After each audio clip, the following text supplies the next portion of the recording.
Hace mucho, mucho tiempo, antes del principio del mundo, había un rey. El Rey de Gloria.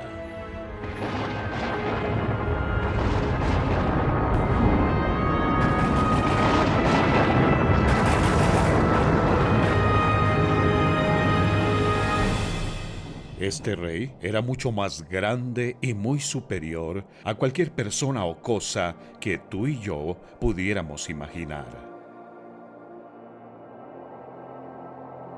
En la infinitud de la eternidad, Él era el único rey, y su reino era el único reino. Un mundo de sabiduría, amor, gozo y paz. El reino no tenía necesidad de sol ni de estrellas, porque el rey mismo era su luz. El reino no conocía límites en cuanto a su tamaño, pero sí en cuanto a sus súbditos. Algunos dicen que el rey no tenía súbditos. ¿O sí? Uno de los primeros misterios de este rey era que incluso cuando solo existía él, nunca estaba solo. Aún así, quiso compartir su vida con otros seres inteligentes. De modo que este rey bueno y sabio hizo una esfera celestial con millones de seres espirituales resplandecientes y superinteligentes llamados ángeles. Los conocía a todos por nombre y quería que ellos a su vez le conocieran a él. La vida junto al rey era una aventura sin fin. Pero el rey quería algo más que ángeles. Así que creó un reino de tiempo, espacio y materia, un universo deslumbrante, con un planeta luminoso que se convertiría en el hogar de una comunidad de criaturas asombrosas llamadas humanos. A diferencia de los ángeles, la familia humana empezó con tan solo dos seres, un hombre y una mujer. Al igual que con los ángeles, el rey quería compartir su vida con ellos. Pero algo ocurrió. Algo terrible. Hubo una rebelión en el reino. Primero en el cielo y luego en la tierra. Un ángel rebelde se apoderó del reino de la tierra al capturar a los humanos. Pero al rey no le pilló desprevenido. En lo profundo del corazón del rey había un plan de rescate tan grande,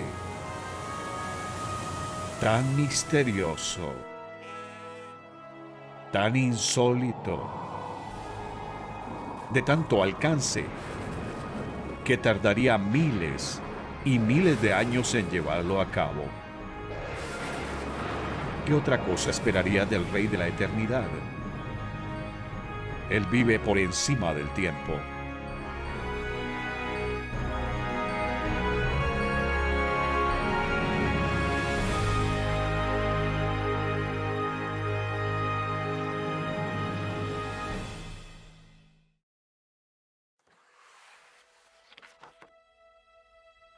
Para conocer al rey y su plan, debes conocer su libro. A través de más de 15 siglos, el rey escogió a unas 40 personas para registrar su historia y mensaje. Ellos se llamaban profetas, él les dio sus palabras y ellos las escribieron en manuscritos que fueron copiados, transmitidos y conservados para las futuras generaciones. Aunque muchos profetas nunca se conocieron entre ellos, sus escritos relatan una historia y un mensaje coherentes. Los escritos de los profetas se llaman las Sagradas Escrituras. Sin las Escrituras solo podríamos hacer conjeturas acerca de por qué estamos aquí, de dónde venimos y hacia dónde vamos. Para conocer las respuestas correctas, necesitamos el Libro del Rey. Hace unos 3500 años, el rey inspiró a un profeta llamado Moisés para escribir: no solo de pan vive el hombre, sino de todo lo que sale de la boca del Señor. Hoy, las palabras del rey están recopiladas en un solo libro, la Santa Biblia. Significa pura o separada de todo lo demás. Biblia significa libro o colección de libros. La Biblia es el libro más vendido y traducido del mundo. Miles de manuscritos de papiro y de cuero muestran que es el texto mejor preservado de la antigüedad. Las Escrituras tienen dos partes principales. La primera parte es el Antiguo Testamento, donde el rey predice su plan. La segunda parte es el Nuevo Testamento, donde el rey cumple su plan. Testamento significa pacto, contrato o acuerdo. El Antiguo Testamento predice lo que Dios planeaba hacer. El Nuevo Testamento registra el cumplimiento de su plan. Solo Él puede escribir la historia antes de que suceda. La diferencia entre el Antiguo y el Nuevo Testamento es la misma que hay entre recibir cartas y fotos de un gran rey, y que ese mismo rey te visite en persona. Las Escrituras llegaron primero a Oriente Medio, África, Asia y Europa, y después a las Américas y más allá. Los profetas eran de Oriente Medio, pero la historia y el mensaje que escribieron es para cada nación, familia y persona, para ti.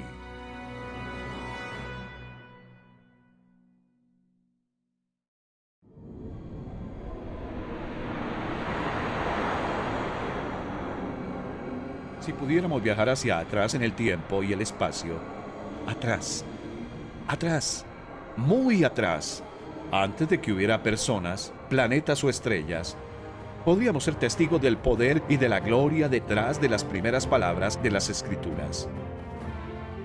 Dios en el principio creó los cielos y la tierra. Hoy día, muchas personas piensan que el mundo y sus maravillas llegaron a existir al margen de un creador que todo lo sabe.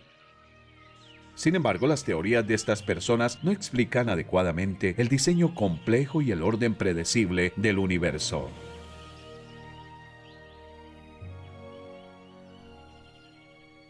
En su libro, el rey dice: los cielos cuentan la gloria de Dios, el firmamento proclama la obra de sus manos. Hablando de manos, mira las tuyas, mueve los pulgares, intenta sujetar un libro, una escoba o un martillo sin ellos. Fíjate en las uñas, en las articulaciones y en la piel. Piensa en algunas cosas importantes que haces con tus manos. ¿Quién sino un maestro artesano podría diseñar herramientas como estas? ¿Qué clase de sabiduría y poder se requeriría para crear 1.000.000.000 de galaxias? O formar una célula viva con sus millones de partes complejas. O tejer los hilos microscópicos de la célula con los códigos genéticos que hacen que tú seas tú. Hace unos 3000 años, un profeta y rey llamado David escribió: me hiciste en el vientre de mi madre. Te alabaré porque formidables y maravillosas son tus obras. ¿Te gustaría conocer a aquel que te formó? ¿Te gustaría vivir para siempre con el hacedor y dueño de las galaxias? Puedes hacerlo. Él se ha revelado, quiere que le conozcas. Quiere que tu familia y tus vecinos le conozcan también. Te invita a entender su plan, experimentar su amor, contemplar su majestad, someterte a su gobierno y vivir bajo su gloria. pero no te obligará a ser su súbdito. A fin de cuentas, Él no solo es un rey, es el Rey de gloria. Esta es su historia.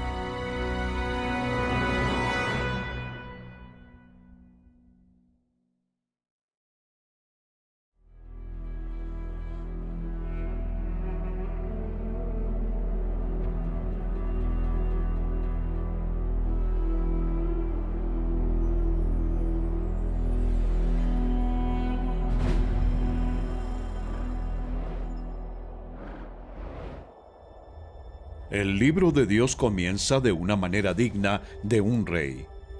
Nos dice lo que quiere que sepamos y nada más. Dios en el principio creó los cielos y la tierra.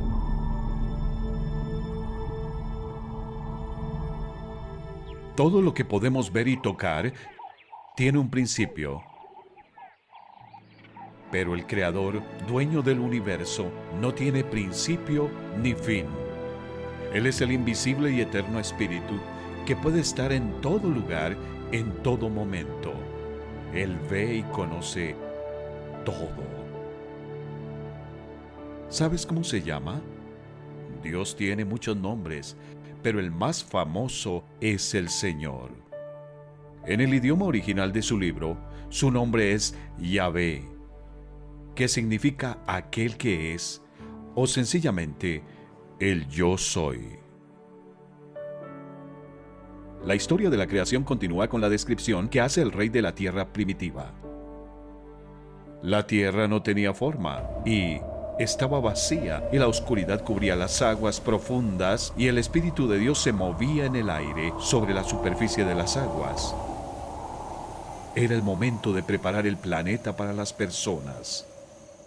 Dios dijo, que haya luz, y hubo luz.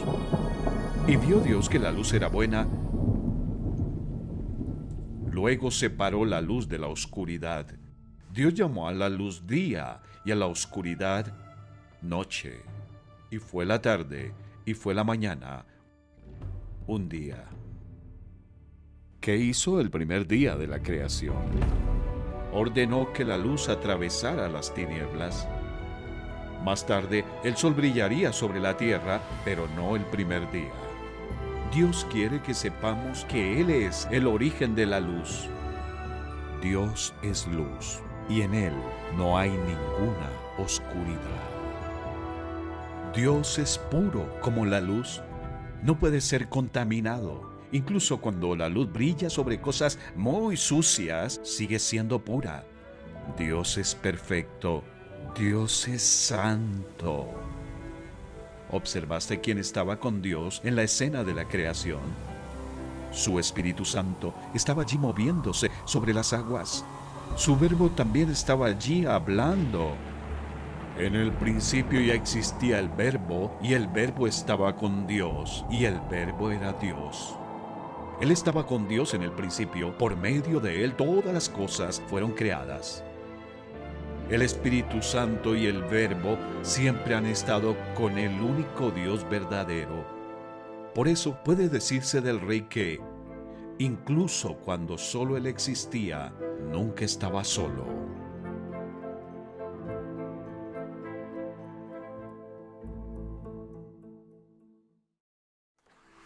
En 6 días ordenados, el Rey creó un mundo hermoso y fenomenal.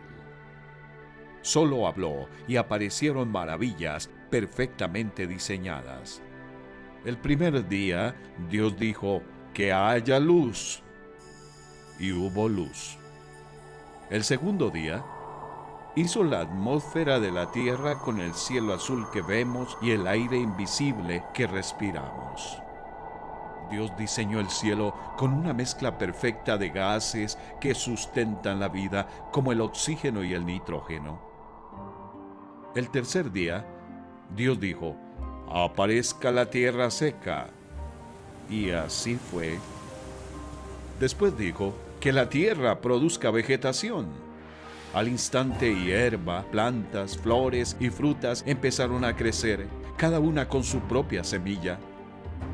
El cuarto día, Dios mandó que el sol y la luna brillaran y que indicaran los años, los meses y los días de la tierra. También hizo las estrellas. El quinto día Dios dijo: que las aguas se colmen de peces y de otra forma de vida, que los cielos se llenen de aves de toda clase, y así sucedió. El sexto día, Dios dijo: que la tierra produzca toda clase de animales, animales domésticos, animales pequeños y animales salvajes. Dios hizo a cada ser viviente con la capacidad de reproducirse según su misma especie y de cuidar de su prole. Y vio Dios que era bueno. Reinaba la paz. En el principio, todos los animales eran dóciles. No se maltrataban ni se comían entre ellos. Las plantas proporcionaban el alimento. Reinaba el orden. Funcionando como un reloj, el sol se mantendría a la distancia correcta de la Tierra. La luna cambiaría de luna nueva a luna llena. La Tierra reciclaría su aire, agua y desechos. Bien gobernado, al reino de la tierra jamás le faltaría ninguna cosa buena. Sería el hogar ideal para la humanidad. Cada día de la creación nos da una pista de cómo es Dios. Día 1 nos muestra que Dios es santo, es perfecto y puro como la luz. Dios es todopoderoso. Hizo y sustenta la atmósfera. Día 3, Dios es bueno. Creó miles de plantas y alimento para nosotros. Día 4, Dios es fiel. El sol y la luna permanecen en sus órbitas. Día 5, Dios es vida. Puso los peces en el mar y las aves en el cielo. Día 6, Dios es amor. Después de crear a los animales, había llegado el momento de formar a las criaturas sobre las que derramaría su amor. Era tiempo de crear a los seres especiales que podrían reflejar su santidad, poder, bondad, fidelidad, vida y amor.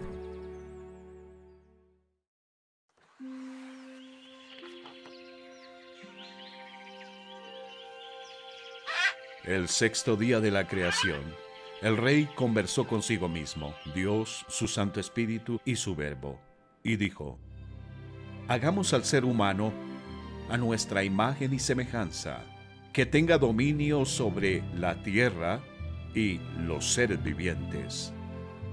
Y Dios creó al ser humano a su imagen, lo creó a imagen de Dios, hombre y mujer los creó.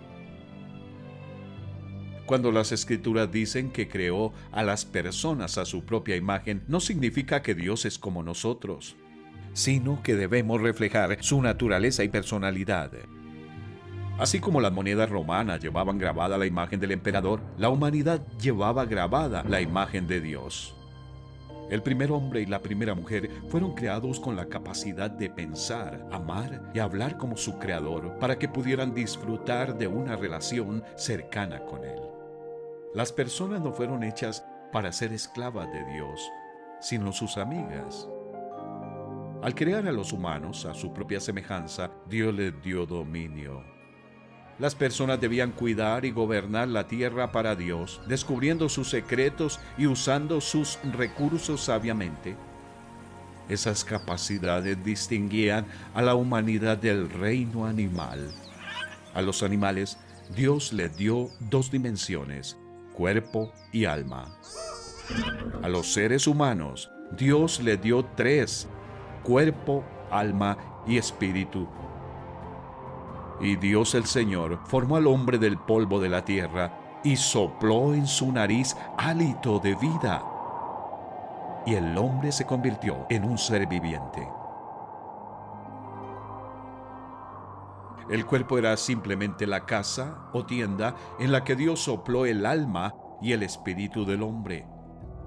El alma era el intelecto, las emociones y la voluntad del hombre que hacían posible que el hombre pensara, sintiera y escogiera. El espíritu conectaba al hombre con Dios. Mientras que el cuerpo equipaba al hombre para conectarse con el mundo visible, el espíritu lo equipaba para conectarse con el Dios invisible. El Señor quería que los humanos le conociesen. Las personas serían el tesoro especial de Dios, puesto que Dios les había hecho no era solamente su creador, sino también su dueño. Dios el Señor llamó al primer hombre Adán, que significa de la tierra o sencillamente hombre. Más adelante Dios formaría a la primera mujer, pero antes había que llevar a cabo algunos preparativos. Adán necesitaba un hogar y un trabajo.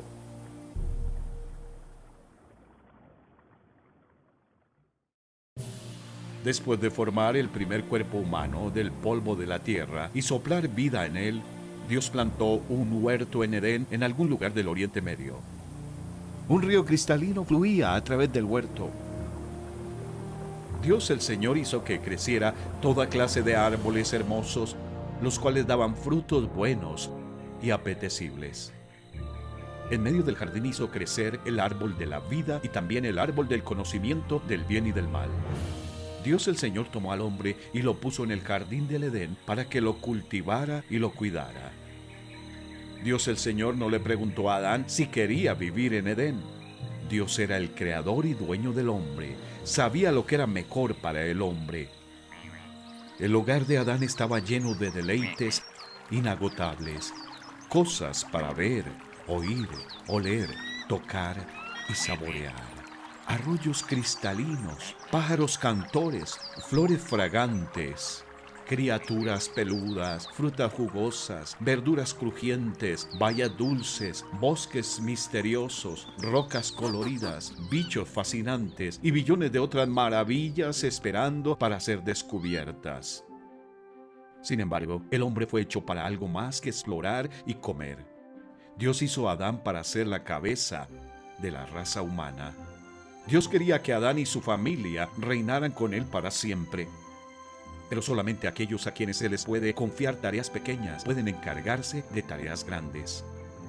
Así que Dios le dio a Adán su primer trabajo, cuidar del huerto.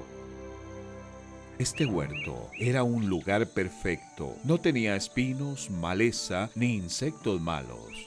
El clima era ideal y la tierra era fértil, aunque jamás llovía. En cambio, un vapor subía de la tierra y regaba el suelo. Dios también le dio otro trabajo a Adán, poner nombres a los animales. El Señor le trajo las criaturas para ver qué nombre les pondría. Imagina la escena. Se acercan a galope dos animales con crines largas y sueltas y piernas poderosas. Adán los observa detenidamente, acaricia sus espaldas y los llama caballos. En respuesta a la llamada del Creador, un ave enorme con pico ganchudo y alas extendidas desciende en picado. Águila, dice Adán. Después pasó una fiera con pelaje naranja y rayas negras. ¿Cómo crees que lo llamó? Así el hombre fue poniéndole nombres a todos los animales domésticos, a todas las aves del cielo y a todos los animales del campo. El Edén era el lugar perfecto para que el hombre conociera a su Creador. Había llegado el momento de ponerle una prueba a Adán.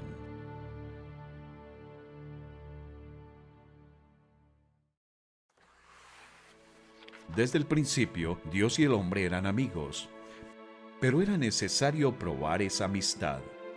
El rey del universo no poblaría su reino de súbditos que estuvieran obligados a someterse a él. Dios amaba a Adán y tenía planes asombrosos para él y su futura familia. Puesto que Dios quería personas, no marionetas, le dio una norma para obedecer. Dios el Señor tomó al hombre y lo puso en el jardín del Edén para que lo cultivara y lo cuidara, y le dio este mandato: puedes comer de todos los árboles del jardín, pero del árbol del conocimiento del bien y del mal no deberás comer. El día que de él comas, ciertamente morirás.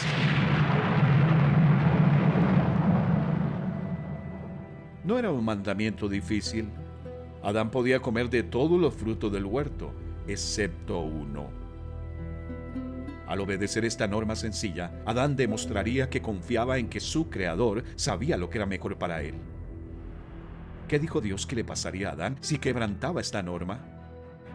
Le dijo Dios que si comía el fruto prohibido, debía empezar a hacer ritos religiosos, usar rosarios, ayunar, dar limosnas, ir a una iglesia, sinagoga, mezquita o templo y tratar de hacer las suficientes buenas obras como para compensar las malas.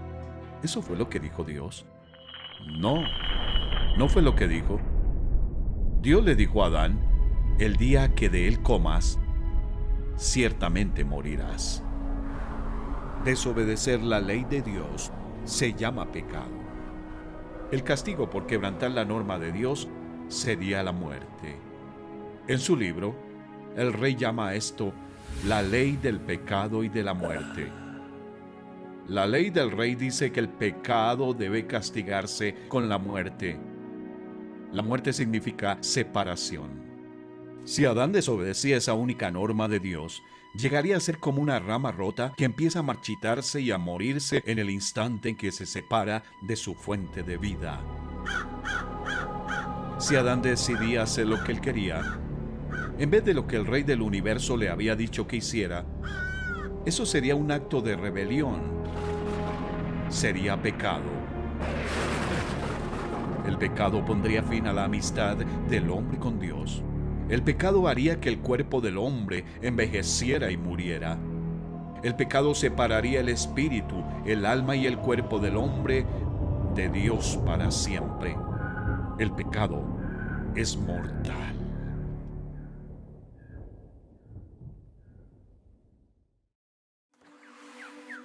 Después de darle al primer hombre un trabajo que hacer y una norma que obedecer, había llegado el momento de que Dios formara a la primera mujer. Luego Dios el Señor dijo: no es bueno que el hombre esté solo, voy a hacerle una ayuda adecuada. Entonces Dios el Señor hizo que el hombre cayera en un sueño profundo y, mientras éste dormía, le sacó una costilla y le cerró la herida. De la costilla que le había quitado al hombre, Dios el Señor hizo una mujer y se la presentó al hombre, el cual exclamó: esta sí es hueso de mis huesos y carne de mi carne. Se llamará mujer, porque del hombre fue sacada. ¿Has observado quién hizo la primera cirugía y quién concertó el primer matrimonio? Sí, fue Dios. Mujer significa tomada del hombre. Más tarde Adán llamó a su esposa Eva, que significa madre de todos. Aunque Dios le dio papeles diferentes, hizo al hombre y a la mujer iguales en valor. Igual que Adán, Eva fue creada a imagen de Dios. Ella también fue hecha para conocer a su creador dueño, reflejar su personalidad y disfrutar una relación feliz con él para siempre. Dios miró todo lo que había hecho y consideró que era muy bueno. Y vino la noche y llegó la mañana. Ese fue el sexto día.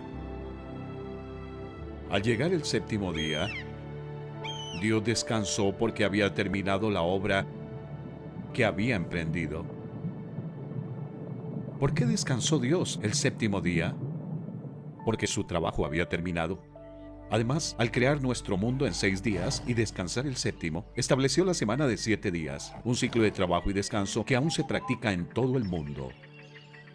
El Señor cuidaba de Adán y de Eva como un padre sabio y amoroso. Cada tarde, venía al huerto para caminar y hablar con ellos. Ellos se sentían felices y cómodos en su presencia. Estaban ambos desnudos, Adán y su mujer, pero no se avergonzaban. Imagina un mundo perfecto, habitado por una pareja perfecta en estrecha amistad con su creador perfecto. Así eran las cosas al principio. ¿Qué falló?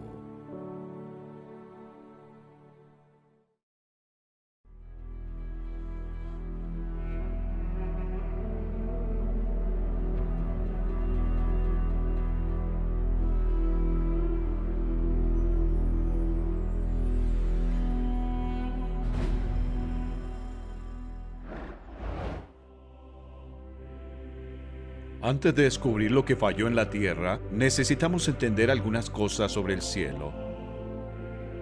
Este otro mundo, también llamado el paraíso, es un lugar de luz pura.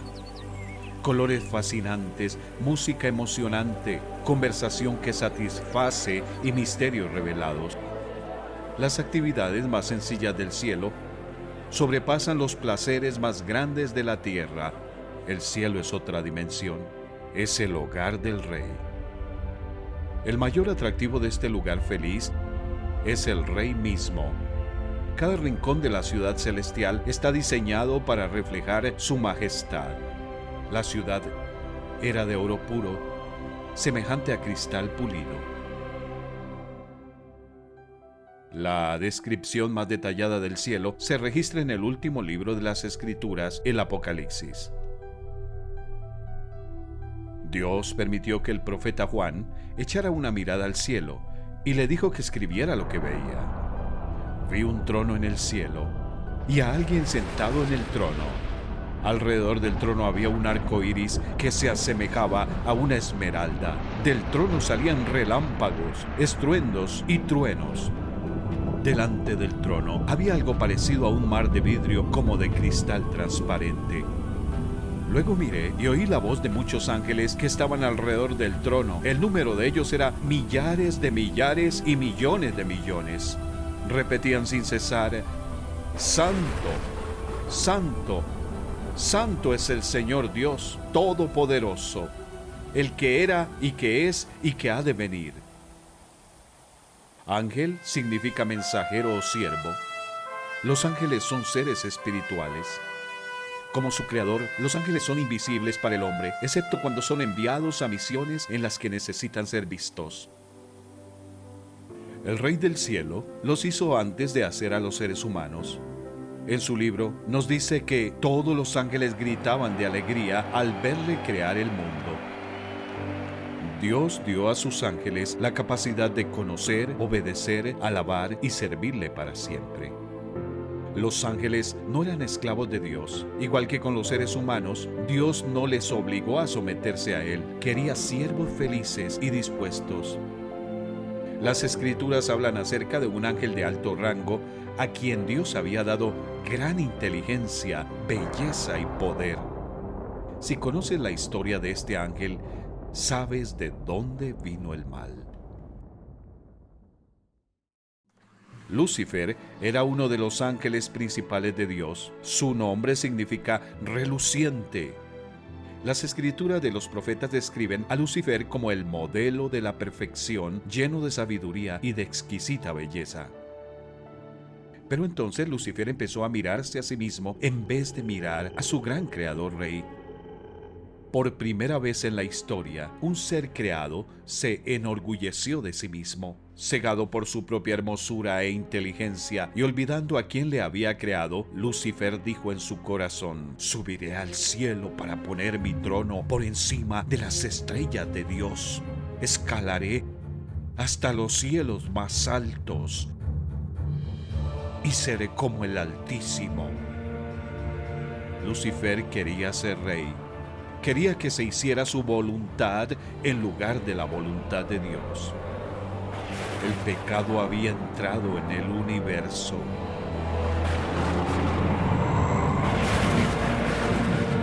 Lucifer convenció a un tercio de los ángeles a unirse a su rebelión, pero Dios, que no puede tolerar el pecado, los expulsó de su hogar celestial.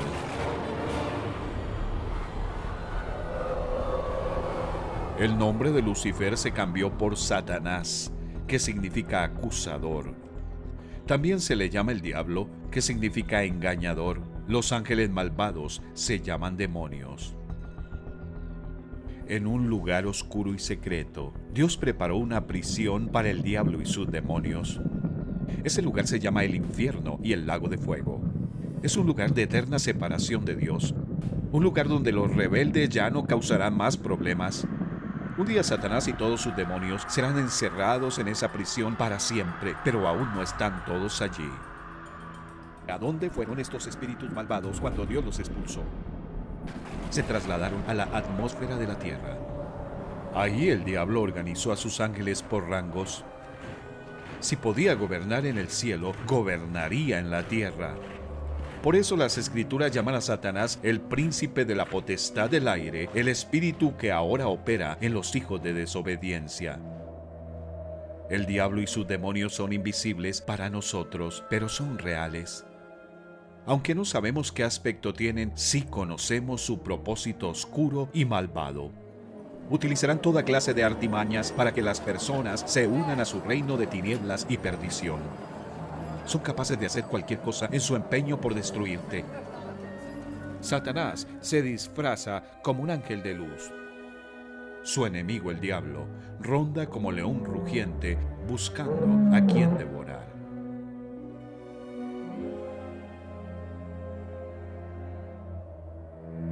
Volvamos ahora a la historia de nuestros primeros padres.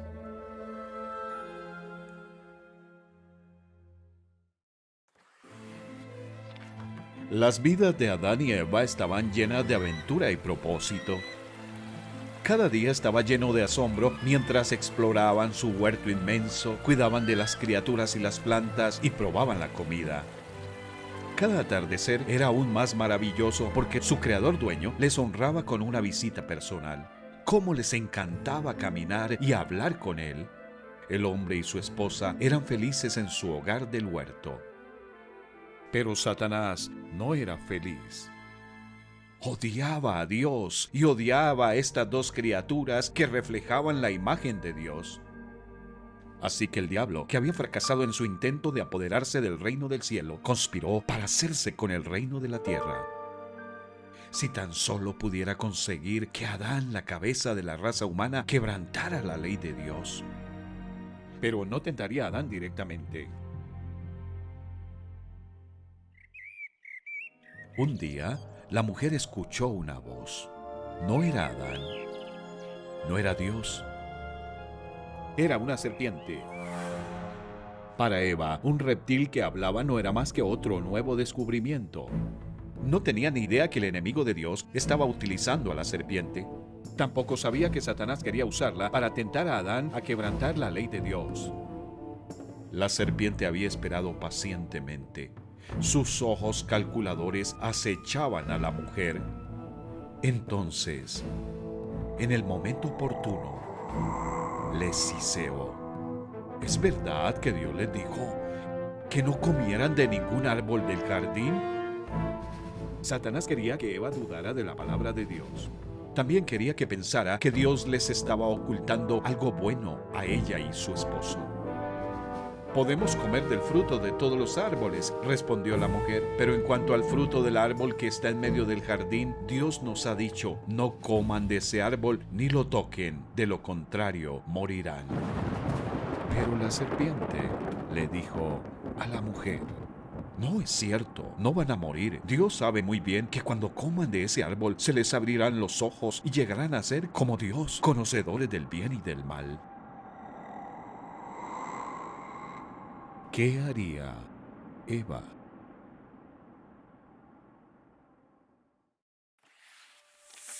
Dios les había dado a Adán y Eva la libertad de elegir entre hacer la voluntad de Dios o la suya propia. El Señor sabía que era mejor para estas criaturas especiales que Él había creado a su propia imagen. Quería que Adán y Eva confiaran en Él, incluso cuando no comprendieran las razones tras su gobierno. Solo Dios podía prever el alcance de las terribles consecuencias del mal. Y fue por eso que le había dicho a Adán, puedes comer libremente del fruto de cualquier árbol del huerto, excepto del árbol del conocimiento del bien y del mal. Si comes de su fruto, sin duda morirás.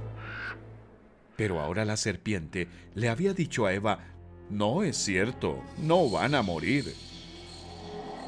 ¿En quién debería confiar Eva? ¿En su creador o en una criatura? Esto fue lo que pasó. La mujer quedó convencida. Vio que el árbol era hermoso y su fruto parecía delicioso, y quiso la sabiduría que le daría. Así que tomó del fruto y lo comió. Después le dio un poco a su esposo que estaba con ella, y él también comió. Ella lo comió, él lo comió. Eva comió el fruto prohibido porque las trampas de Satanás la engañaron. Adán lo comió porque escogió intencionalmente ir por su propio camino en vez de ir por el camino de Dios. En lugar de someterse a su Creador santo y amoroso, la humanidad se rindió ante el enemigo. Nuestros primeros padres pecaron.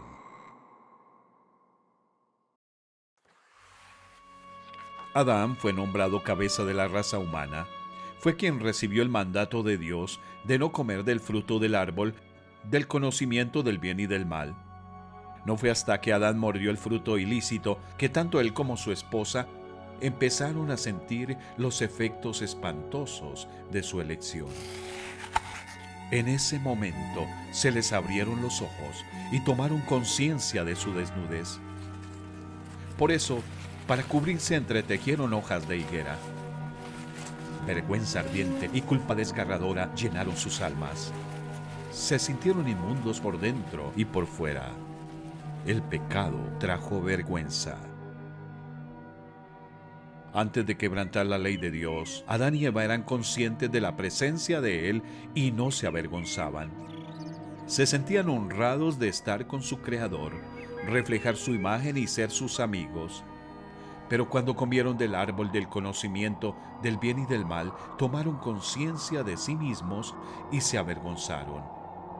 El honor fue sustituido por la vergüenza.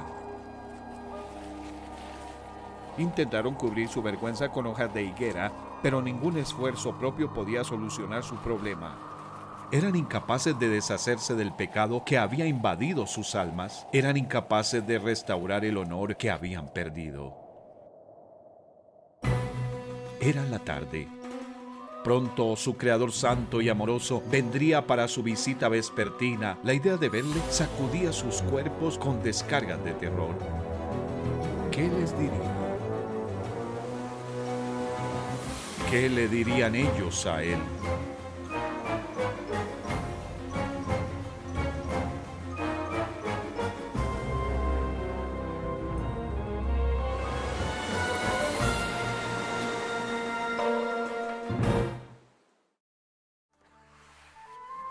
Antes de desobedecer a Dios, Adán y Eva se regocijaban al ver a su Creador dueño cada vez que venía a visitarles. Ahora tenían miedo. Cuando el día comenzó a refrescar, oyeron el hombre y la mujer que Dios andaba recorriendo el jardín. Entonces corrieron a esconderse entre los árboles para que Dios no los viera. Como niños desobedientes que intentan esconderse de sus padres, Adán y Eva intentaron esconderse de su Creador. Dios el Señor llamó al hombre y le dijo: ¿Dónde estás?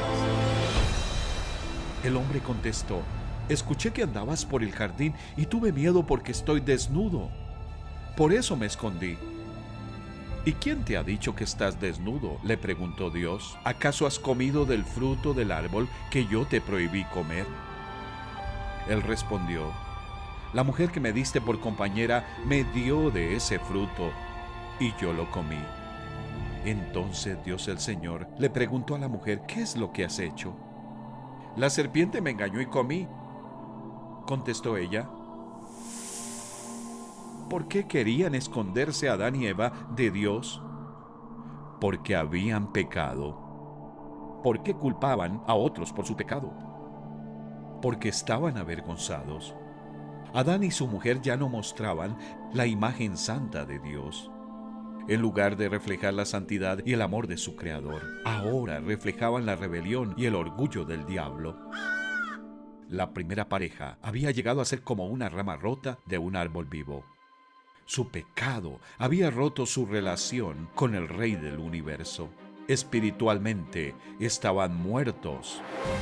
Su pecado les había separado de la fuente de vida eterna. Físicamente seguían vivos, pero el proceso de envejecimiento había comenzado. El poder de la muerte había invadido sus cuerpos. ¿Cuál era la causa de toda esta muerte y destrucción? El pecado.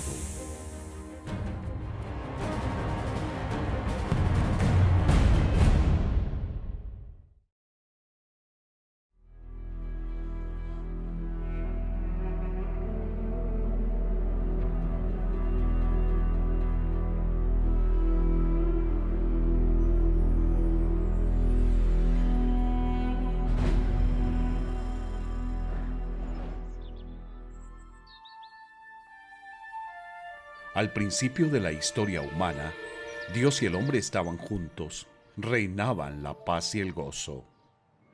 Pero entonces el hombre quebrantó la ley de Dios.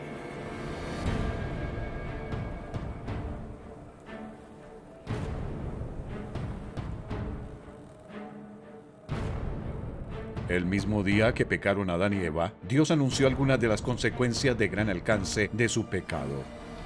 A la mujer le dijo: darás a luz a tus hijos con dolor, desearás a tu marido, y él te dominará. Antes de que el pecado entrara en escena, Eva se regocijaba en el amor y el cuidado abnegado de su marido, pero ahora sus naturalezas, contaminadas por el pecado, añadirían conflicto y dolor al gozo del matrimonio. Después, Dios le dijo al hombre: maldita será la tierra por tu culpa. Con penosos trabajos comerás de ella todos los días de tu vida. La tierra te producirá cardos y espinas. Te ganarás el pan con el sudor de tu frente hasta que vuelvas a la misma tierra de la cual fuiste sacado, porque polvo eres y al polvo volverás. Debido a su pecado, Adán y Eva habían perdido el dominio sobre la tierra. Su mundo incluiría ahora espinas, dolor, tristeza, enfermedad y muerte. Algunos estamos tan acostumbrados a este sufrimiento que lo aceptamos como normal. Pero formaba parte del diseño original de Dios que un rosal fragante tuviera espinas hirientes, o que el asombro del parto incluyera dolor intenso, o que esos seres creados a imagen de Dios envejecieran y murieran. No, Dios no diseñó la creación original para batallar contra sí misma. Fue por causa del pecado del hombre que la tierra cayó bajo la maldición de Dios. La humanidad había pecado y debía morir. La ley del pecado y de la muerte lo exigía. La muerte es separación. El pecado produce 3 terribles separaciones. Número 1, muerte espiritual. El espíritu del hombre separado de Dios. Número 2, muerte física. El espíritu y el alma del hombre separados de su cuerpo y de sus seres queridos.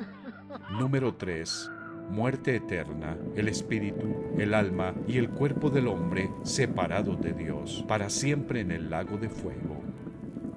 El hombre no tenía forma de salvarse de la maldición del pecado. ¿Había alguna esperanza?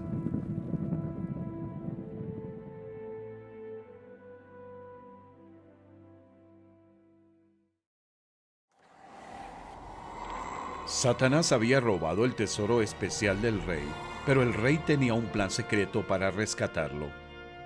Como el precio de rescate que el rey planeaba pagar era increíblemente alto, ni los demonios ni los seres humanos entenderían su plan hasta que lo cumpliera. El mismo día que Satanás capturó la raza humana, Dios le dijo a la serpiente: por causa de lo que has hecho, maldita serás entre todos los animales, tanto domésticos como salvajes. Te arrastrarás sobre tu vientre y comerás polvo todos los días de tu vida. Cuando Dios creó a las serpientes, tenían patas, pero como Satanás usó a la serpiente para llevar a la humanidad al pecado, Dios la maldijo, obligándola a deslizarse por el suelo. ¿Sabías que los pitones y las boas tienen protuberancias pequeñas bajo la piel donde antes tenían patas? Al hacer que las serpientes fueran las más bajas de todas las criaturas, Dios le dio a la familia humana un recordatorio visual de que en su propio tiempo Él aplastará a aquella serpiente antigua que se llama Diablo y Satanás y que engaña al mundo entero. A continuación, Dios le dijo a Satanás que había usado a la serpiente: pondré enemistad entre tú y la mujer, y entre tu simiente y la de ella. Su simiente te aplastará la cabeza, pero tú le morderás el talón. Esta fue la primera de muchas profecías en las que poco a poco Dios daría a conocer su plan secreto para rescatar a las personas de Satanás, del pecado y de la muerte. Pero para esconder este plan de Satanás y sus seguidores, el rey puso la profecía en clave. Dios prometió enviar un Salvador a la tierra, la simiente de una mujer. El Salvador tendría una madre humana, pero no un padre humano, Sería conocido como el Mesías, que significa el escogido. Satanás mordería el talón del Mesías, pero el Mesías aplastaría la cabeza de Satanás. ¿Qué significa todo esto? El rey lo aclararía más adelante, pero de momento Dios les había dado a Adán y a Eva un rayo de esperanza. Miles de años después, uno de los profetas del rey escribiría: el pueblo que camina en oscuridad verá una gran luz. La Virgen concebirá un niño, dará a luz un hijo y lo llamarán Emmanuel, que significa Dios está con nosotros. El rey rescataría su tesoro especial. Pero, ¿cuánto le costaría?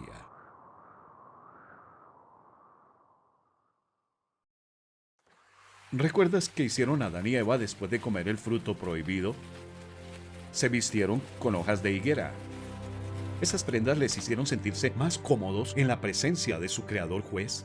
No, se sentían avergonzados y culpables. No tenían forma de arreglar las cosas entre ellos y Dios. Así que Dios hizo algo por ellos. Dios el Señor hizo ropa de pieles para el hombre y su mujer, y los vistió. ¿Quién hizo el primer sacrificio animal de la historia? Dios. El Señor sacrificó unos animales, hizo ropa de pieles y vistió a Adán y Eva. Al hacerlo, Dios les estaba enseñando unas lecciones básicas sobre su justicia, misericordia y gracia. Pensemos en estas tres palabras importantes. Justicia. Mira a los animales muertos. ¿Por qué los sacrificó Dios? Lo hizo para enseñarles a Adán y Eva que la ley del pecado y de la muerte debe cumplirse. Su pecado tenía que ser castigado con la muerte. Eso es justicia. Misericordia. Mira a Adán y Eva. ¿Dios los ejecutó? No, Dios proveyó animales para que murieran en su lugar. De esta manera, Dios castigó su pecado sin castigarles a ellos. Eso es misericordia. Gracia. Ahora mira la hermosa ropa de Adán y Eva. ¿Merecían estos dos transgresores este regalo? No, pero Dios les mostró bondad al vestirles con las pieles de los animales sacrificados. Eso es gracia. Adán y Eva volvían a sentirse felices en la presencia de Dios. La sangre animal cubrió su pecado. Adán y Eva merecieron morir ese día, pero unos animales inocentes murieron en su lugar. La ropa de pieles de animales cubrieron su vergüenza. Adán y Eva se sentían cómodos de nuevo en la presencia de Dios. Miles de años más tarde, un profeta de Dios escribió: me llené de alegría en el Señor mi Dios, pues Él me vistió con ropas de salvación y me envolvió en un manto de justicia. Solo Dios tiene una forma de restaurar a los pecadores.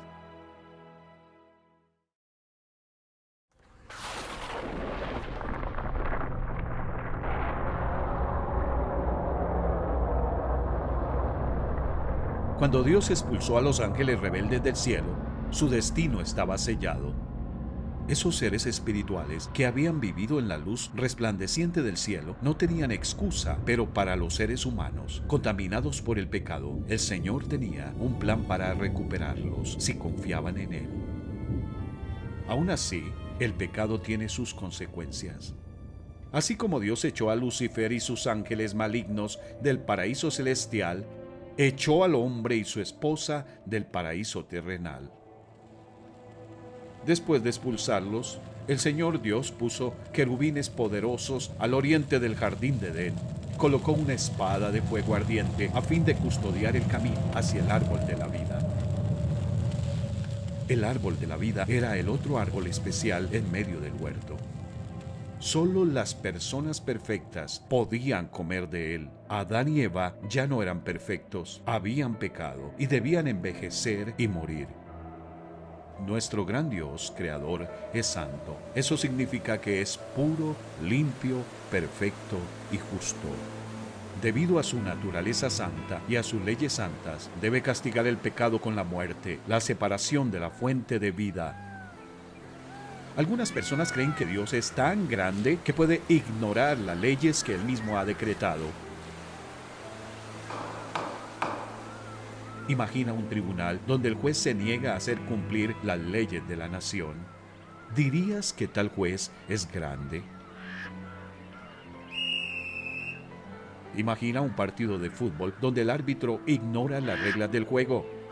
¿Le llamarías un gran o un mal árbitro? Satanás quería que Eva creyera que su creador no haría cumplir sus reglas, que no castigaría a los transgresores con la muerte. Pero el Rey y Juez justo del universo siempre cumple su palabra. Dios es grande, puedes confiar en Él. La rectitud y la justicia son el cimiento de tu trono. El amor inagotable y la verdad van como séquito delante de ti. Veamos si puedes resolver este acertijo. ¿Qué pueden hacer Satanás y los seres humanos que el Señor Dios no puede hacer? Aquí está la respuesta de Dios mismo. Por nada romperé mi pacto. No retiraré ni una sola palabra que he dicho, y por mi santidad no puedo mentir.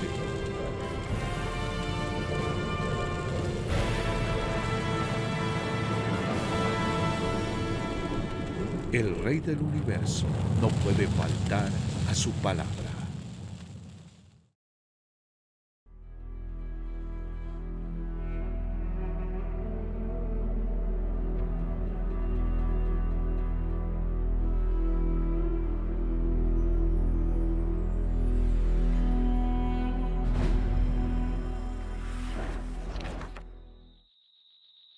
Fuera del huerto, el mundo seguía siendo un lugar hermoso, pero también incluía cosas malas como plantas espinosas, bichos molestos, rodillas raspadas y narices congestionadas. Muchos animales ya no eran mansos, no era fácil encontrar alimentos. Adán y Eva se veían obligados a trabajar duro solo para llenar sus estómagos hambrientos. También experimentaron momentos de felicidad y alegría.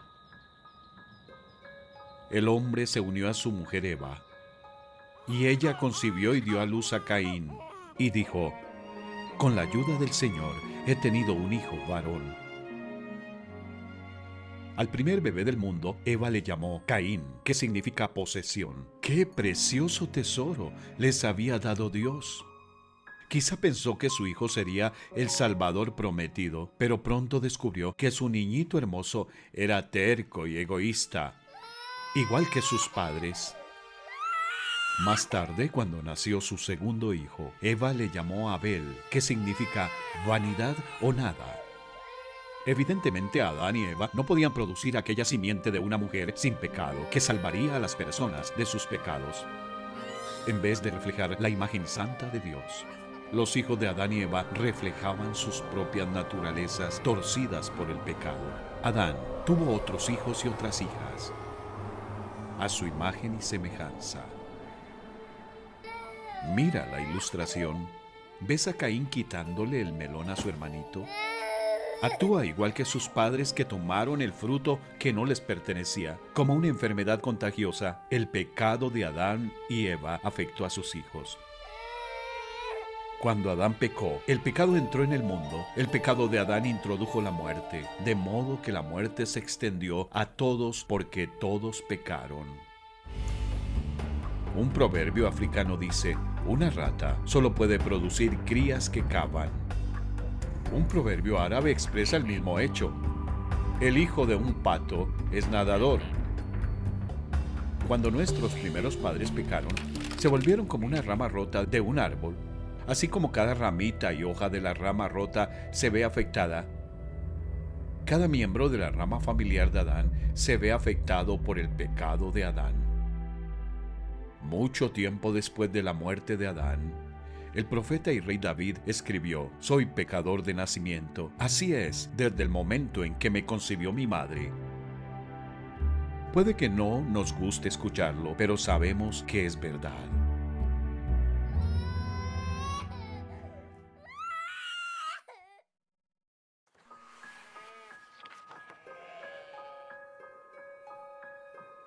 Adán y Eva tuvieron muchos hijos e hijas, pero las escrituras se centran en la historia de los dos primeros hijos. Abel se dedicaba a pastorear ovejas, Caín a labrar la tierra. Tanto Caín como Abel eran buenos trabajadores, tenían conocimiento de su Creador. Ambos querían que Dios les recibiese y aceptase su adoración. Ambos tenían el mismo problema, el pecado. No solo habían nacido pecadores, sino que vivían como pecadores. Cada día pensaban, hablaban y actuaban de formas que no reflejaban la naturaleza pura y amorosa de Dios. En su libro, el Rey del Universo llama a esto pecado. Todos hemos pecado. Nadie puede alcanzar la meta gloriosa establecida por Dios. ¿Había alguna forma en la que Dios pudiera perdonar a Caín y Abel y declararles justos ante sus ojos? Sí, pero sería muy costosa. Sin derramamiento de sangre, no hay perdón. La ley inquebrantable del universo, la ley del pecado y de la muerte, debía cumplirse. El pecado tenía que ser castigado con la muerte. Por eso, el camino del perdón del Rey exigía una muerte. Aunque el pecador merecía morir, Dios aceptaría la sangre de determinados animales como el cordero. El cordero no podía estar enfermo, herido o sucio. Tenía que estar sano y limpio. Tenía que ser un cordero perfecto. El cordero sería sacrificado y quemado. Moriría en lugar del pecador culpable. El cordero sería el sustituto del pecador. Un día, los dos hermanos trajeron ofrendas a Dios, pero solo uno trajo la ofrenda correcta. Tiempo después, Caín presentó al Señor una ofrenda del fruto de la tierra. Abel también presentó al Señor lo mejor de su rebaño, los primogénitos con su grasa. ¿Cuál de las ofrendas crees que Dios aceptó?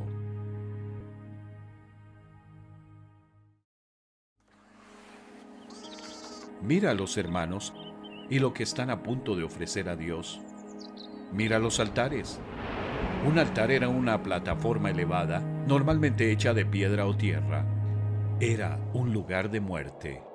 Elevaba la ofrenda entre el cielo y la tierra, entre Dios y el hombre. Todo lo que se ofrecía sobre el altar debía quemarse con fuego. Dios siempre cumple la justicia, pero desea mostrar misericordia. ¿Cómo podía hacer las dos cosas? ¿Cómo podía castigar al pecador sin castigar al pecador? Mucho después del tiempo de Caín y Abel, Dios le dijo al profeta Moisés: porque la vida de toda criatura está en la sangre, yo mismo se la he dado a ustedes sobre el altar para que hagan propiciación por ustedes mismos, ya que la propiciación se hace por medio de la sangre.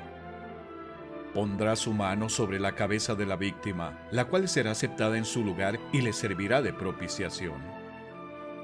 ¿Qué significa propiciación? Tiene que ver con pagar el precio exigido de rescate para que los pecados puedan ser cubiertos, limpiados y perdonados. En los tiempos del Antiguo Testamento, Dios dijo que aceptaría la sangre derramada de corderos, carneros, machos cabríos, toros y palomas sanos como paga por los pecados de la gente. Esa sangre ofrecía expiación, cubriría el pecado, pero solo hasta el día en el que Dios ofreciera un sacrificio perfecto para pagar el verdadero precio exigido por la ley del pecado y de la muerte. Ahora mira a Caín y lo que está a punto de ofrecer a Dios. ¡Qué hermosa selección de frutas y hortalizas! ¿Cuánto tuvo que trabajar para producir esta ofrenda? Pero no podía cubrir sus pecados porque no tenía sangre, no conllevaba muerte.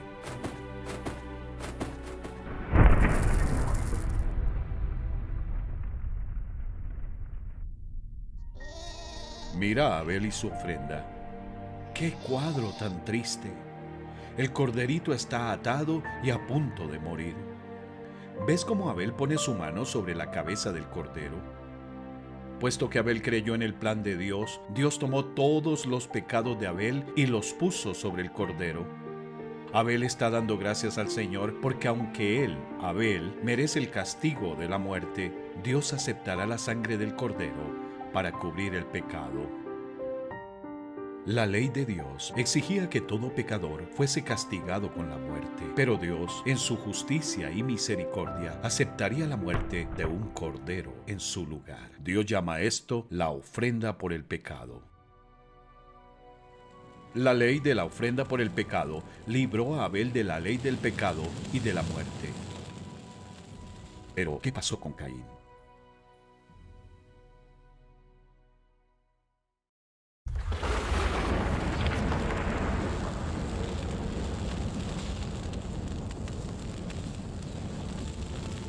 ¿Ves el altar de Caín? ¿Qué hay sobre él? Cosechas marchitas. Ahora mira el altar de Abel. ¿Qué hay sobre él? Sangre y cenizas. ¿Qué opinaba Dios de estos dos hermanos y su adoración? El Señor miró con agrado a Abel y a su ofrenda, pero no miró así a Caín ni a su ofrenda. No se nos dice de qué manera mostró Dios su aprobación por el sacrificio de Abel, ni su rechazo de la ofrenda de Caín. Las Escrituras solo dicen, fue por la fe que Abel presentó a Dios una ofrenda más aceptable que la que presentó Caín. La ofrenda de Abel demostró que era un hombre justo y Dios aprobó sus ofrendas. Dado que Abel confió en el Señor y en su plan, fue perdonado y declarado justo. Este fue el regalo que Dios le hizo a Abel. Dios cargó al cordero con el pecado de Abel y el cordero murió en su lugar. La sangre del cordero fue derramada y su cuerpo reducido a cenizas. La ira justa de Dios contra el pecado cayó sobre el cordero en vez de sobre Abel. ¿Por qué le agradó a Dios aquel cordero sacrificado? Porque señalaba al Salvador venidero que pagaría un día la deuda de pecado del mundo. Debido a su fe en el plan de Dios, Abel gozaba ahora de una relación correcta con él. Más tarde, cuando muriera, en vez de verse separado de Dios para siempre, estaría con él, su amigo. La ley de la ofrenda por el pecado había triunfado sobre la ley del pecado y de la muerte.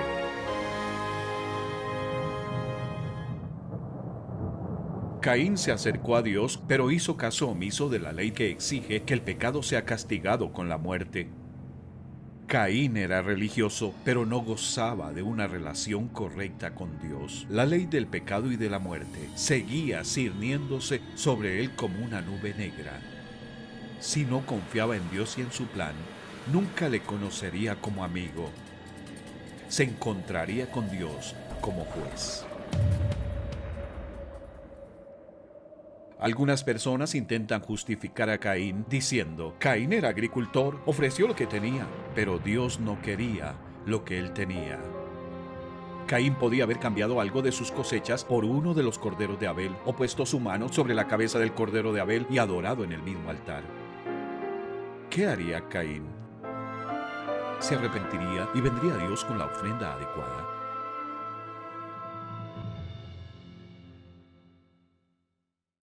El Señor rechazó la ofrenda de Caín. Sin embargo, Dios le seguía amando y le animaba a arrepentirse. ¿Qué significa arrepentirse? Supón que quieres viajar a cierta ciudad. Después de subir al tren, te das cuenta de que te subiste al equivocado. ¿Qué haces? Admites tu error, te bajas y te subes al tren correcto. Eso es lo que significa arrepentirse.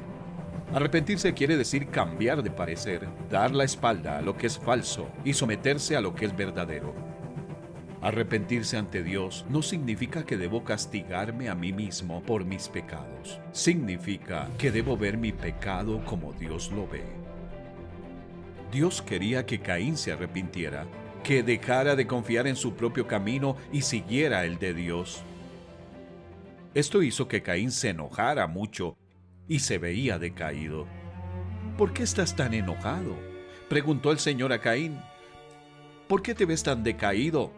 Serás aceptado si haces lo correcto, pero si te niegas a hacer lo correcto, entonces ten cuidado. El pecado está a la puerta, al acecho y ansioso por controlarte, pero tú debes dominarlo y ser su amo. Caín era demasiado orgulloso para arrepentirse. Había sido humillado por su hermano. Se desharía de esa humillación y recobraría el honor a su propia manera. Cierto día, Caín dijo a su hermano: «Salgamos al campo». Mientras estaban en el campo, Caín atacó a su hermano Abel y lo mató.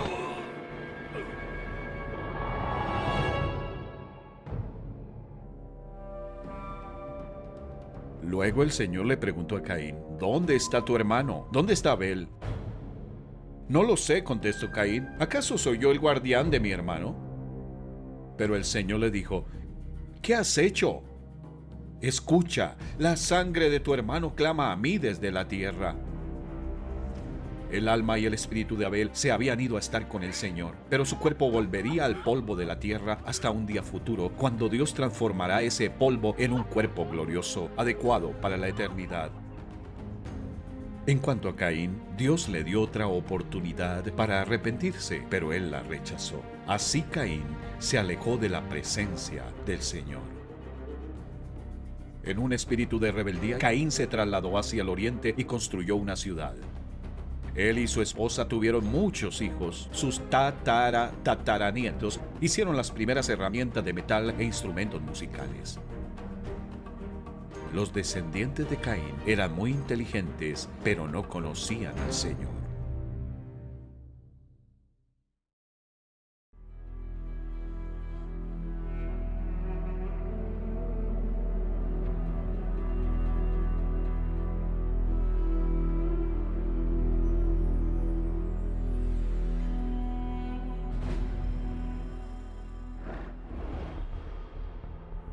Después de 10 largas generaciones, desde el primer pecado de Adán, Dios dio este triste informe sobre la familia humana. La maldad del ser humano en la tierra era muy grande y todos sus pensamientos tendían siempre hacia el mal. Sin embargo, una familia en la tierra aún confiaba en Dios. Pero Noé contaba con el favor del Señor. Le dijo a Noé: «He decidido acabar con toda la gente, pues por causa de ella la tierra está llena de violencia. Así que voy a destruir a la gente junto con la tierra. Constrúyete un arca de madera resinosa, hazle compartimentos y cúbrela con brea por dentro y por fuera». Esta barcaza espaciosa de 3 pisos, con la longitud de un campo de fútbol y medio, tendría espacio suficiente para albergar a una pareja de cada especie animal y 7 parejas de animales sacrificados en las ofrendas por el pecado. El arca tenía un sistema de ventilación y una sola puerta grande. Durante un siglo entero, Noé, junto con su esposa, sus 3 hijos y sus respectivas esposas, construyó el arca. Mientras trabajaba, Noé advertía al mundo del juicio venidero de Dios, pero la gente se limitaba a burlarse de él. Por fin, el arca estaba lista. La familia de Noé la había llenado de provisiones. Dios trajo a los animales, los reptiles, los insectos y los pájaros.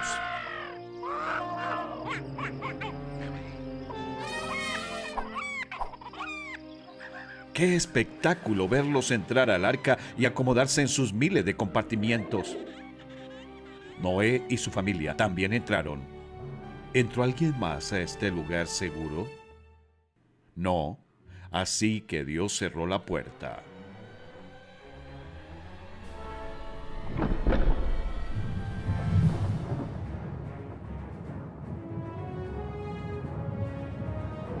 Nubes amenazadoras rodearon el planeta, los relámpagos destellaron y los truenos retumbaron.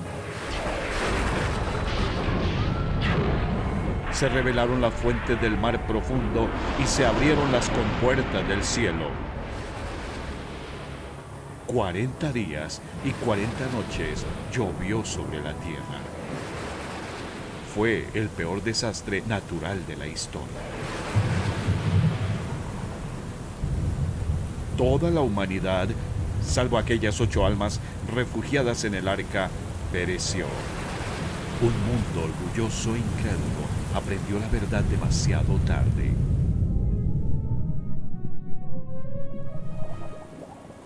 Los registros geológicos y fósiles afirman el relato bíblico.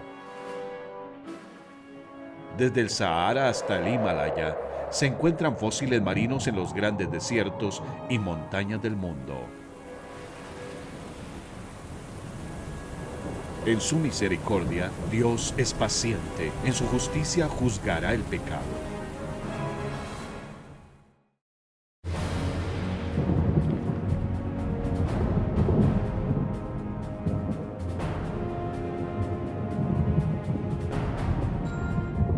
¿Qué pasó, pues, con Noé y su familia y los animales dentro del arca? Se salvaron del juicio de Dios.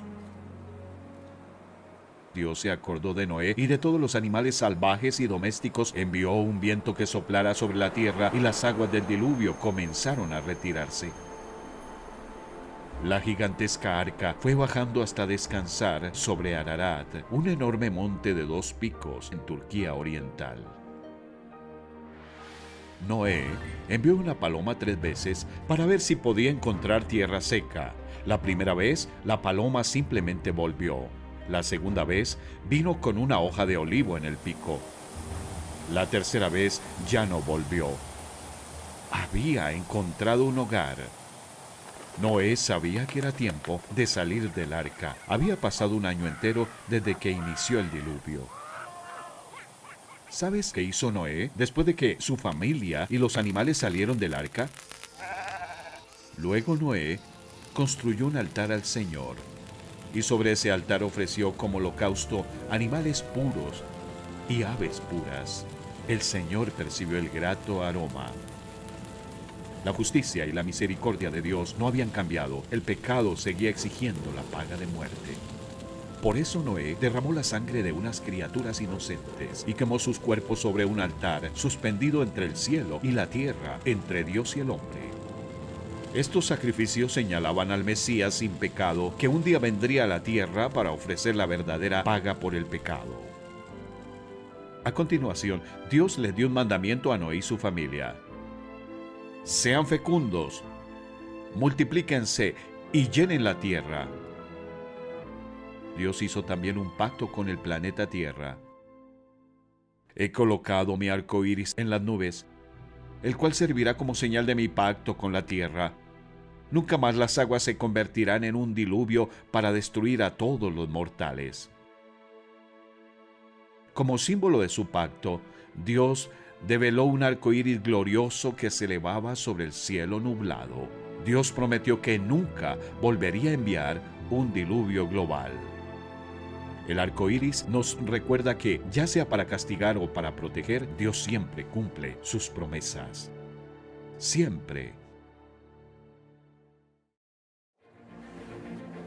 Aunque habían sido bendecidas con un nuevo comienzo, al paso de unas pocas generaciones, muchas personas habían abandonado al Señor para seguir su propio camino. Por ejemplo, Dios había mandado que la humanidad se extendiera y llenara la tierra. ¿Y qué hizo el hombre? Las Escrituras dicen: en ese entonces se hablaba un solo idioma en toda la tierra. Al emigrar al oriente, la gente encontró una llanura en la región de Sinar, el actual Irak, y allí se asentaron. Un día se dijeron unos a otros: vamos a hacer ladrillos y a cocerlos al fuego. Usaron ladrillos en vez de piedras y asfalto en vez de mezcla. Luego dijeron: construyamos una ciudad con una torre que llegue hasta el cielo. De ese modo nos haremos famosos y evitaremos ser dispersados por toda la tierra. En vez de alabar el gran nombre del Señor, los constructores de esta ciudad querían que la gente les alabara a ellos. Igual que Satanás, estaban controlados por un espíritu de orgullo y rebeldía. En su deseo de construir una torre que llegue hasta el cielo, eran como las personas religiosas de hoy que esperan llegar al cielo por sus propios esfuerzos. Como Caín, eran personas religiosas, pero hacían caso omiso del camino de Dios, del perdón y la justicia. No confiaban en Dios y su plan. Así que el Señor Dios dijo: vamos a bajar a confundirlos con diferentes idiomas, así no podrán entenderse unos a otros. De esa manera, el Señor los dispersó por todo el mundo y ellos dejaron de construir la ciudad. Por eso la ciudad se llamó Babel, porque fue allí donde el Señor confundió a la gente con distintos idiomas. Así los dispersó por todo el mundo. Al darle un idioma diferente a cada familia o clan, el Señor detuvo su proyecto de construcción. No le quedó más remedio a la gente que marcharse de Babel y llenar la tierra tal y como Dios les había mandado. La gente no terminó su torre, pero los planes de Dios seguían cumpliendo los tiempos determinados por Él.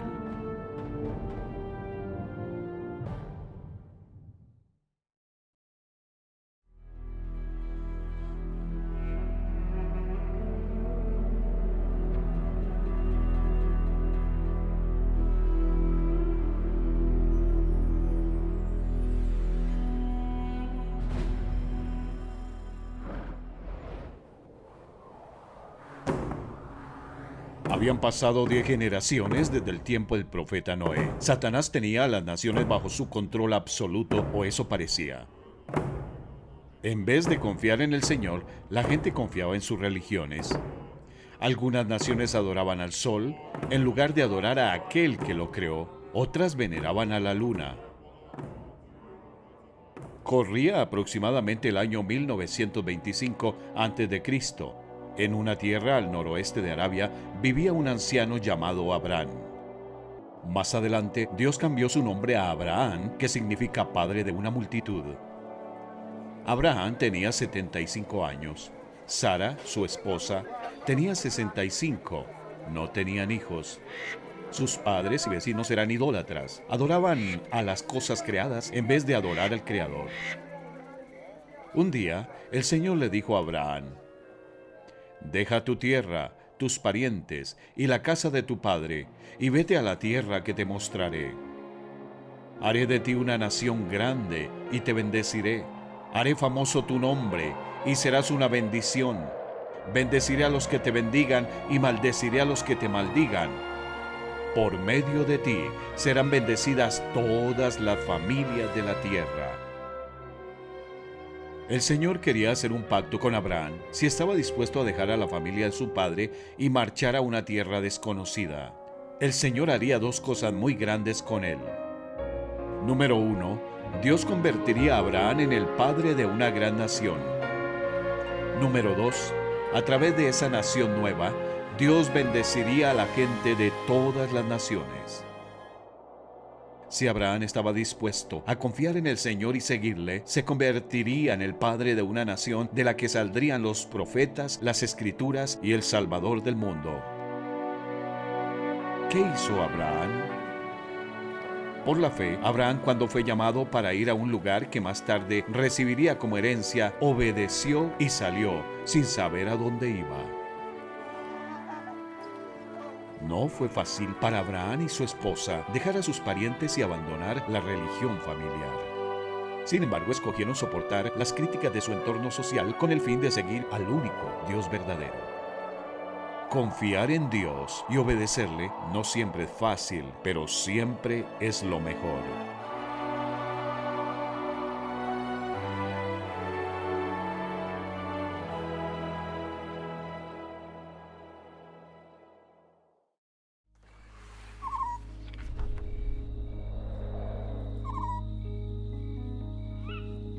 Abraham y su esposa eran ancianos y no tenían hijos. Sin embargo, el Señor había prometido hacer de Abraham el padre de una gran nación.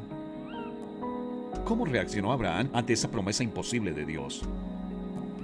Le creyó Abraham a Dios, y esto se le tomó en cuenta como justicia.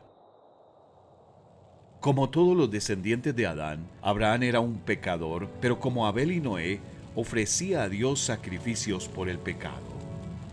Dado que Abraham creyó al Señor y sus promesas, eso le fue contado por justicia en el cielo, y Dios le dio el regalo de la vida eterna.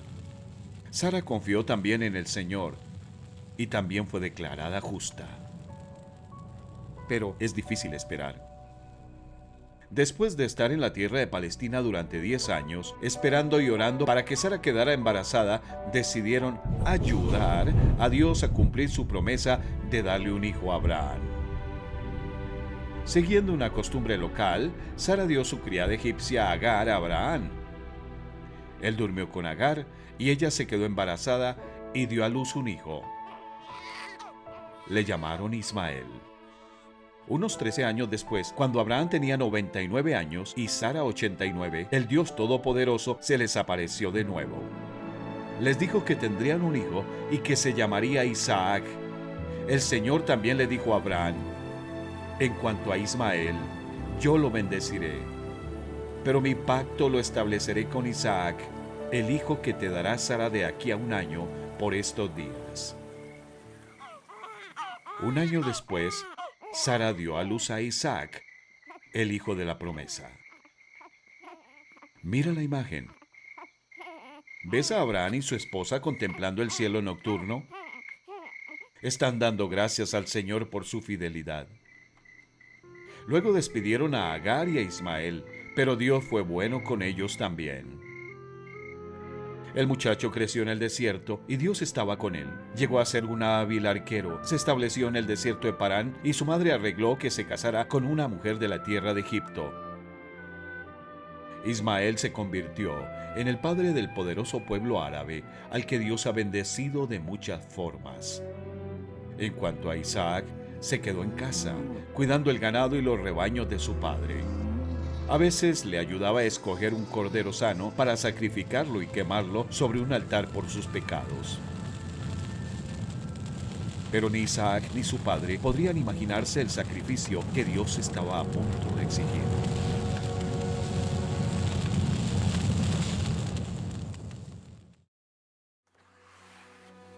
Dios planeaba usar a Abraham y a su hijo para presentar al mundo profecías e ilustraciones sobre su plan para rescatar a las personas del pecado y de la muerte. También pensaba probar la fe de Abraham al extremo, al pedirle que hiciera algo espantoso, algo que no tendría sentido hasta que la prueba terminara. En esta etapa de su vida, Abraham tenía una confianza absoluta en el Señor. Le conocía. Sabía que Dios es bueno y justo. ¿Sería capaz Abraham de confiar en él y obedecerle, aunque lo que le pedía parecía equivocado? Esta es la historia directamente de las Escrituras.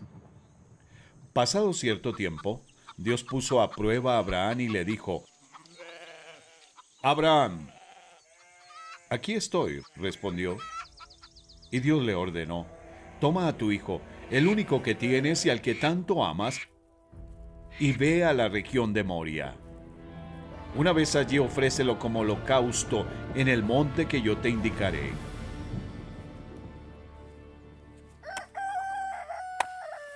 Abraham se levantó de madrugada y ensilló su asno. También cortó leña para el holocausto y, junto con 2 de sus criados y su hijo Isaac, se encaminó hacia el lugar que Dios le había indicado.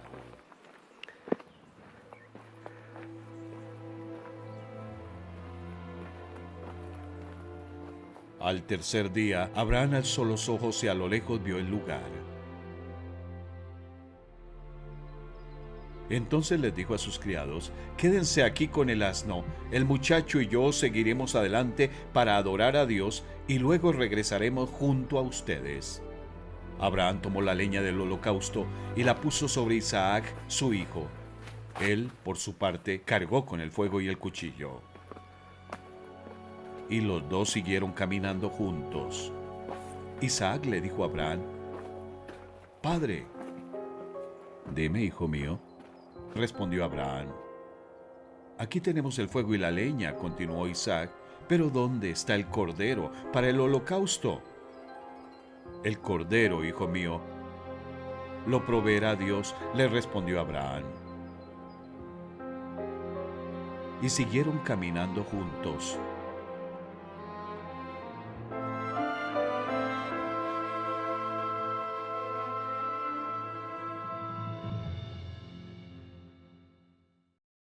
¿Escuchaste lo que Abraham dijo a sus siervos antes de subir con su hijo al monte del sacrificio? El muchacho y yo seguiremos para adorar a Dios, luego regresaremos junto a ustedes. ¿Cómo podría regresar el hijo de Abraham si iba a morir y su cuerpo sería quemado? Las escrituras dicen, consideraba Abraham que Dios tiene poder para resucitar a los muertos. Dios había prometido que Isaac sería el padre de una nueva nación, de la cual vendría el Salvador prometido. Dios no puede mentir. Para Abraham, eso era suficiente. Mientras tanto, ¿qué pensaba Isaac? Él sabía que era pecador y que merecía morir por sus pecados. Sabía también que Dios aceptaría un sustituto, pero iba al lugar del sacrificio sin carnero y sin cordero. No tenía sentido. Así que Isaac le dijo a su padre, aquí tenemos el fuego y la leña, pero ¿dónde está el cordero para el holocausto? El cordero, hijo mío, lo proveerá Dios, le respondió Abraham. Continuemos con la historia. Cuando llegaron al lugar señalado por Dios, Abraham construyó un altar y preparó la leña. Después ató a su hijo Isaac y lo puso sobre el altar encima de la leña. Entonces tomó el cuchillo para sacrificar a su hijo, pero en ese momento el ángel del Señor le gritó desde el cielo, «¡Abraham! ¡Abraham! Aquí estoy», respondió. «No pongas tu mano sobre el muchacho, ni le hagas ningún daño», le dijo el ángel. «Ahora sé que temes a Dios, porque ni siquiera te has negado a darme a tu único hijo». Abraham y su hijo se regocijaron. Pero, ¿qué harían para ofrecer el sacrificio exigido? Abraham alzó la vista y, en un matorral, vio un carnero enredado por los cuernos. El hijo de Abraham sería librado de la pena de muerte. Dios había provisto un sustituto.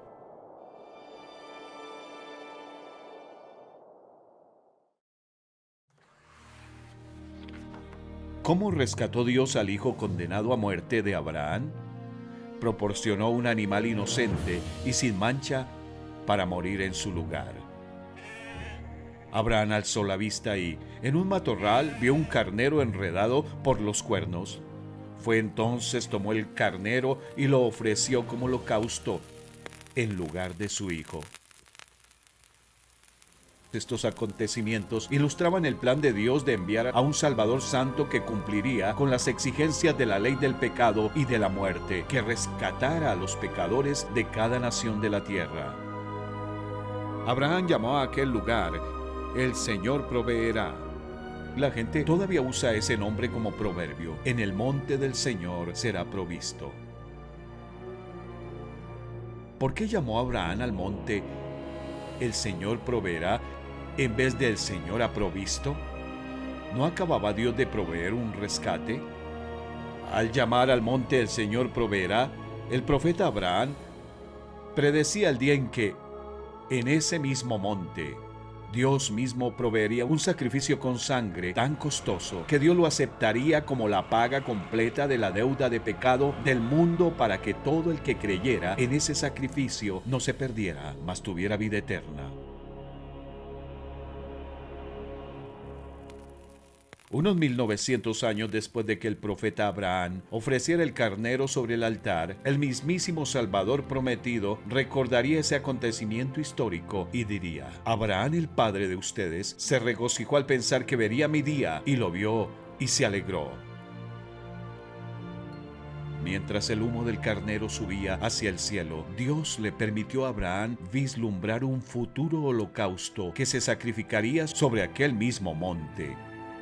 De repente, la respuesta de Abraham a la pregunta de su hijo «¿Dónde está el cordero?», cobra un sentido más profundo. El cordero, hijo mío, lo proveerá Dios. Para Abraham y su hijo, Dios aún no había provisto un cordero. Había provisto un carnero. ¿Dónde estaba el cordero? En el monte perfecto, Dios mismo daría la respuesta.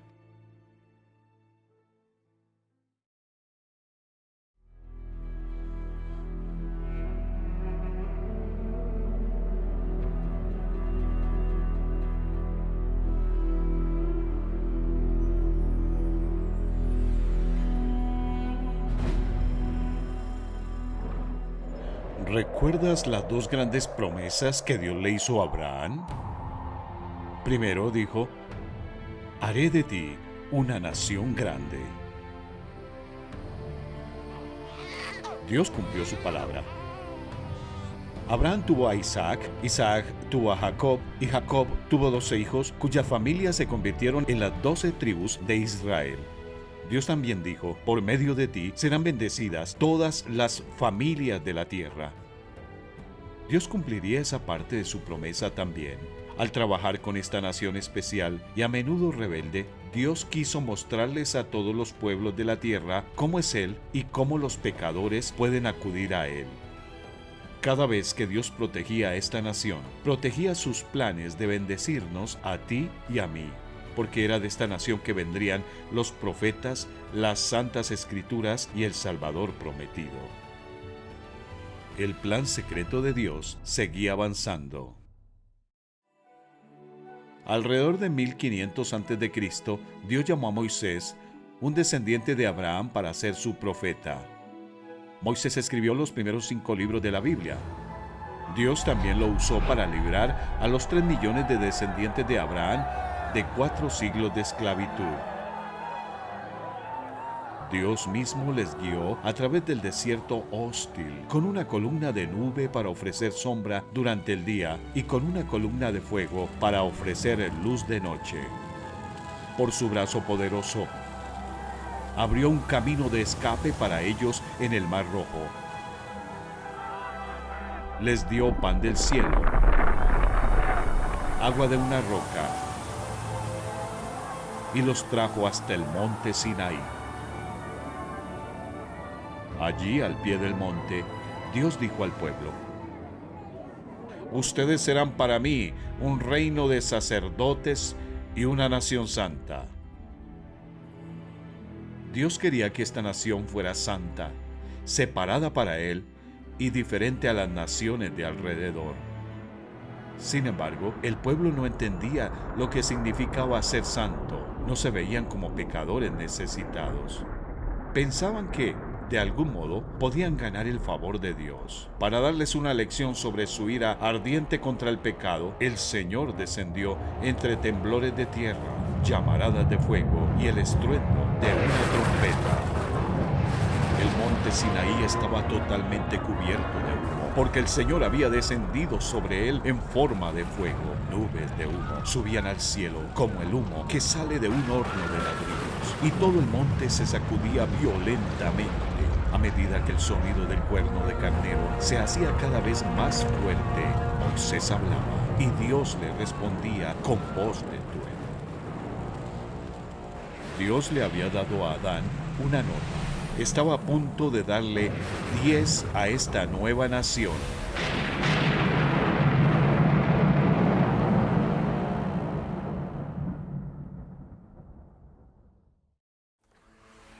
La mayoría de la gente creía que era lo suficientemente buena para ser el pueblo de Dios.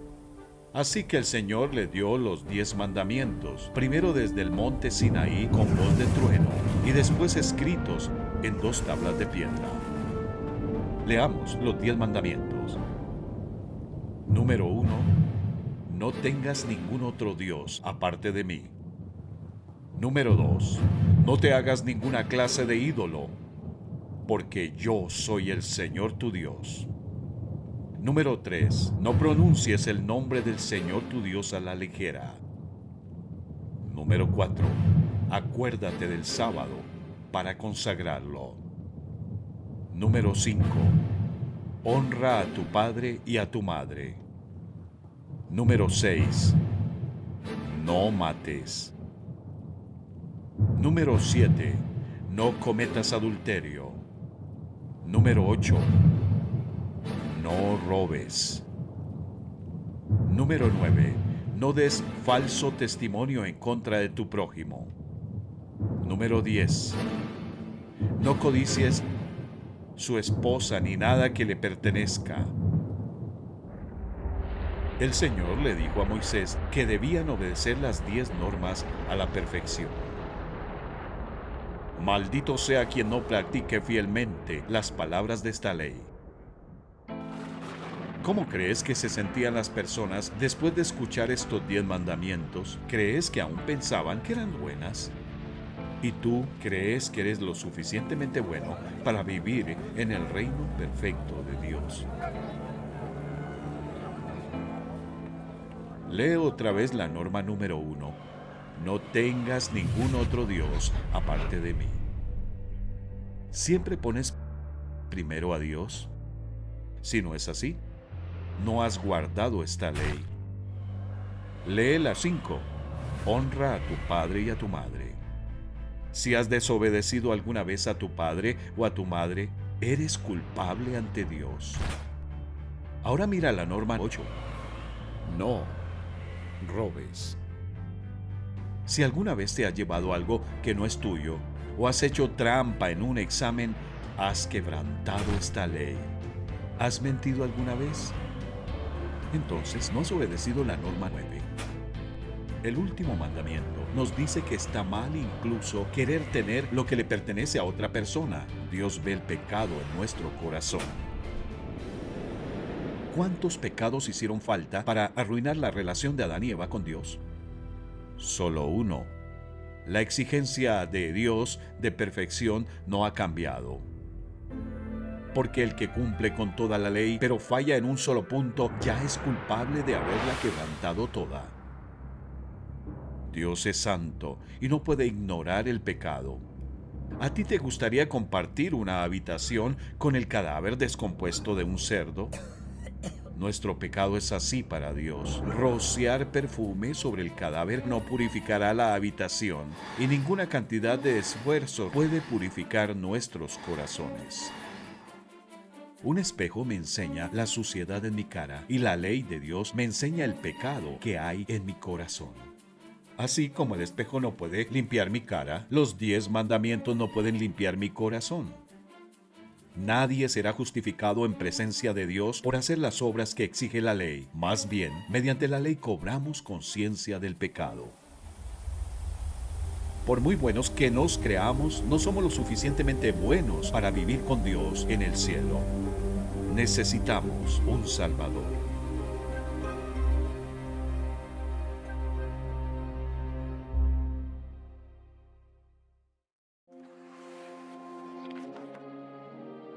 Los 10 mandamientos dieron a la nueva nación un criterio claro del bien y del mal. Eso fue algo bueno, pero la ley de Dios también trajo malas noticias. Mostró al pueblo que tenía un problema muy serio. Debido a sus pecados, todos debían morir y ser separados de Dios.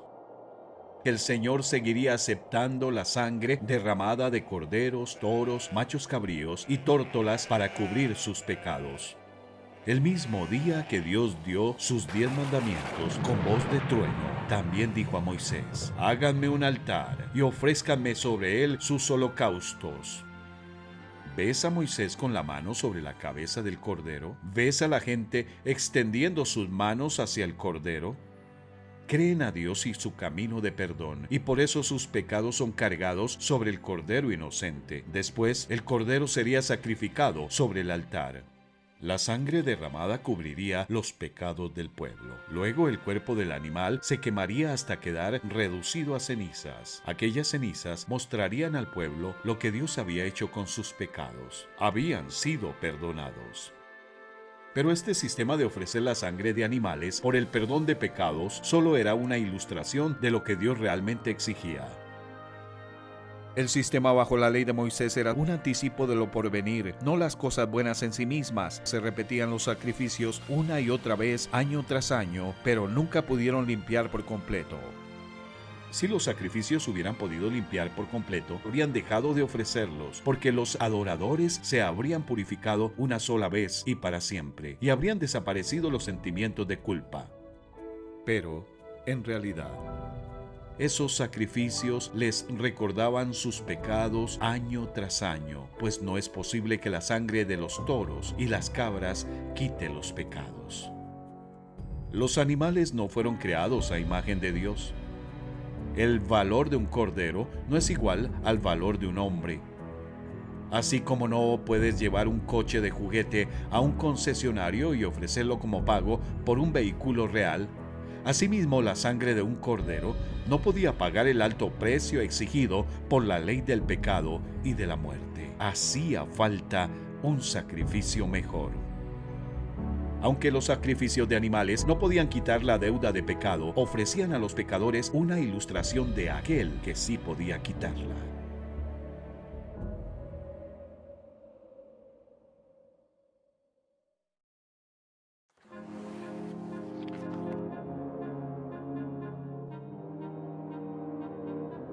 Al acercarse más y más al momento de la llegada del Salvador, el Señor les dijo a sus profetas que escribieran muchas más profecías sobre este Mesías Rey.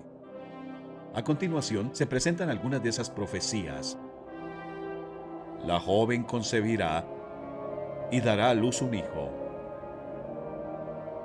Pero de ti, Belén, saldrá el que gobernará. Sus orígenes se remontan hasta la antigüedad, hasta tiempos inmemoriales. Porque nos ha nacido un niño, y se le darán estos nombres: Admirable, Dios fuerte, Príncipe de paz. Su Dios vendrá a salvarlos. Se abrirán entonces los ojos de los ciegos, y se destaparán los oídos de los sordos. Saltará el cojo como un ciervo. Como cordero fue llevado al matadero. Me han traspasado las manos y los pies. El Salvador prometido venía. Pero, ¿cuándo? ¿Y quién sería? ¿Cómo se cumplirían estas profecías?